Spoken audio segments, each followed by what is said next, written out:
kita harus sadar diri, jangan buang sampah sembarangan. Terus di samping Harus memilah-memilih dan sampah-sampahnya dari rumah.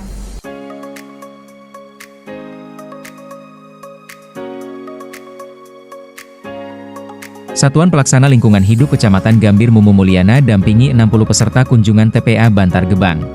Kegiatan tersebut melibatkan bidang pengelolaan sampah lingkup RW, ketua RW, RT, dan tokoh masyarakat yang ada di Kecamatan Gambir. Kegiatan yang digagas Kepala Suku Dinas Lingkungan Hidup Jakarta Pusat ini juga dihadiri para pejabat di lingkungan Wali Kota Jakarta Pusat. Urus Jakarta supaya warganya, lingkungannya bersih, warganya sehat. Ya. Dalam kesempatan ini, Wali Kota Jakarta Pusat berkenan memberikan sambutan sekaligus pelepasan peserta secara simbolis. Serta berpesan kepada seluruh peserta agar mengikuti kegiatan tersebut hingga akhir, dan mendapatkan pengalaman yang nantinya bisa disosialisasi ke masyarakat. Bukan hanya warga Kecamatan Gambir, kunjungan studi banding ini nanti akan diikuti oleh beberapa kecamatan lain yang ada di Jakarta Pusat dengan pemberangkatan di hari berikutnya.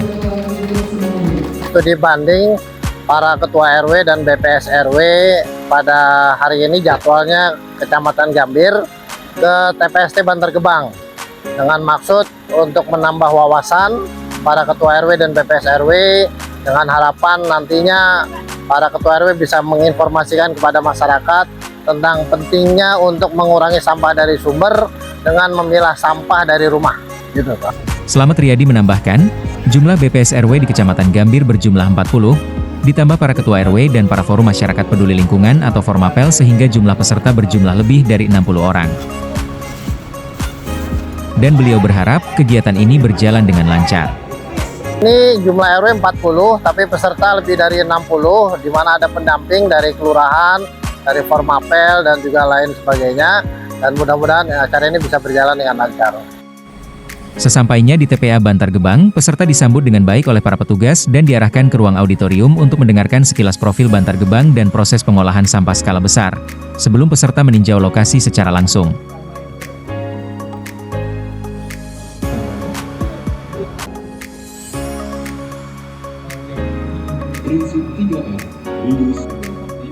Setelah makan siang dan sholat, barulah peserta berkeliling area, dipandu para tenaga ahli yang sangat menguasai bidangnya. Melihat secara langsung proses dan kegiatan yang ada di Bantar Gebang. Bantar Gebang yang luasnya sekitar 132,5 hektar ini terbagi beberapa zona dan beberapa sistem pengolahan sampah. Mulai dari masuknya sampah, proses RDF, kompos skala besar, tenaga listrik berbahan dasar sampah, hingga pengelolaan limbah cair yang akan dikembalikan ke alam setelah dinyatakan aman. Para petugas juga sering mengalami kendala pada saat proses karena sampah yang datang masih kondisi tercampur, sehingga harus dilakukan pemisahan jenis sampah sebelum diproses.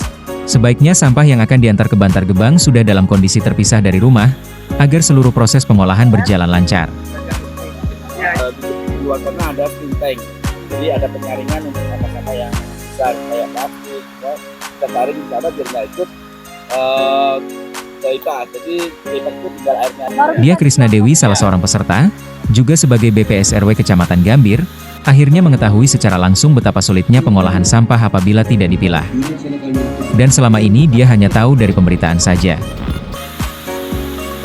Baik, selama ini kan saya melihat dan mendengar aja nih Pak mengenai Bantar Gebang dari televisi. Ternyata setelah kesini kita melihat langsung bagaimana sih proses pengolahan sampah itu, ternyata prosesnya lama dan rumit. Jadi ini kan ilmu baru buat saya selaku BPS RW.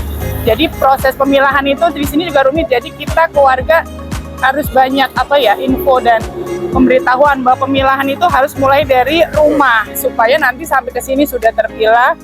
Sebagai BPS RW, dia juga mengatakan bahwa sosialisasi kepada warga sangat penting dilakukan agar sampah yang akan dibuang sudah dalam kondisi terpilah.